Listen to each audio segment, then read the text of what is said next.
Hello all, welcome back to our channel సల్మాతో సరదాగా. ఎలా ఉన్నారు అందరూ? నేనైతే చాలా బాగున్నాను.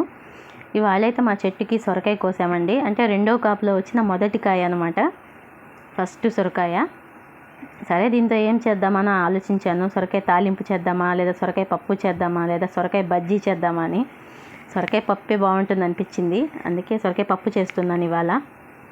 ఈ కాయ మరీ చిన్నది కాదు, అలానే పెద్దది కాదు, మీడియం సైజులో ఉంది. అందువల్ల నేను మొత్తం కాయ వేసేస్తున్నాను పప్పులో. ఫస్ట్ అయితే మనం సొరకాయని ముక్కలు కట్ చేసుకోవాలి. చిన్న చిన్నవి కట్ చేసుకోకండి, కొంచెం పెద్ద సైజు ముక్కలే కట్ చేసుకోండి. ఎందువల్లనంటే ఈ సొరకాయ అనేది ఉడికినప్పుడు చిన్నగా అయిపోతుంది అండ్ పప్పులో కనిపించదు, మెదిగిపోతుంది. కొంచెం పెద్ద పెద్ద ముక్కలు ఉంటే కొంచెం పంటికి తగులుతూ బాగుంటుంది అనమాట. సొరకాయ పప్పులో సొరకాయ ముక్కలు కనిపిస్తుంటేనే బాగుంటుంది.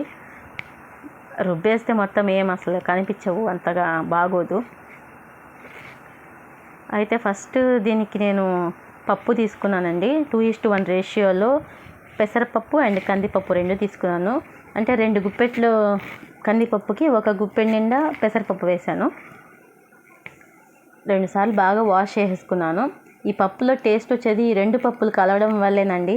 పెసరపప్పు కందిపప్పు రెండు కలిపి చేస్తే ఆ టేస్ట్ సూపర్ ఉంటుంది, ఒకసారి ట్రై చేయండి. ఇందులో నేను కొద్దిగా మెంతులు వేసుకున్నాను అండ్ ఒక పెద్ద సైజు ఎర్రగడ్డ, ఒక 6 పచ్చిమిర్చి, టమాటాలు ఒక 5-6 వేసుకున్నాను. టమాటాలు ఆబ్వియస్గా నేను ఎక్కువ వేస్తాను కాబట్టి చింతపండు అనేది కొంచెం తక్కువ వేసుకుంటాను. అండ్ ఉప్పు పసుపు వేసేసుకొని కావాల్సిన నీళ్లు పోసేసుకొని పైన కొంచెం ఆయిల్ వేసేసుకొని మూత పెట్టేశాను. ఇప్పుడు మనం దీంతో పాటు సొరకాయ వేయమండి, ఎందుకంటే సొరకాయ అనేది చిన్న ఆవిరికే ఉడికిపోతుంది. అందువలన ఇప్పుడే యాడ్ చేయకూడదు. ఒక 2-3 విజిల్స్ వచ్చిన తర్వాత కుక్కర్ ఓపెన్ చేసి అప్పుడు వేస్తాను సొరకాయ అనేది. అప్పుడు సొరకాయ ముక్కలు వేసుకొని మళ్ళీ ఇంకొక మూత పెట్టేసి మళ్ళీ 2-3 విజిల్స్ వచ్చే వరకు ఉడికించుకోవాలి.